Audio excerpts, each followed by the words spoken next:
Hello, researchers. Today we are going to be researching information about bees. This is a makeup assignment.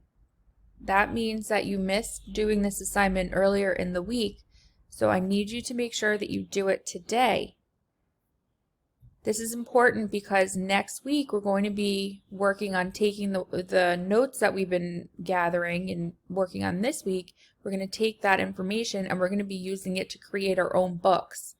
And you can't write your book if you don't have your notes. So it's important that you do this work today so that you're ready to write your books for next week. So let's go ahead and get started. So today, once again, your learning target is I can research information about bees. And we are going to continue what we've learned about pollinators and pollination. And we're going to just do what good researchers do.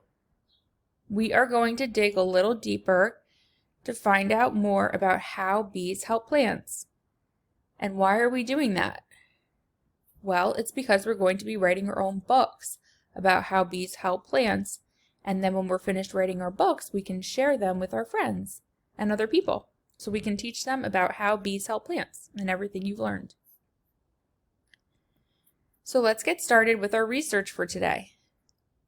So our focus question for today is, how do bees move pollen?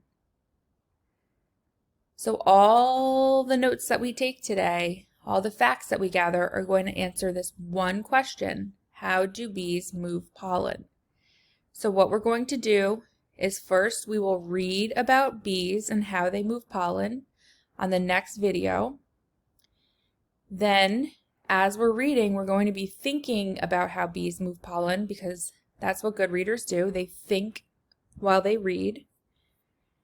And then when we're done reading and thinking about how bees move pollen, we're going to capture our thinking by writing down 3 facts about how bees move pollen. And you're going to do that in this Google form.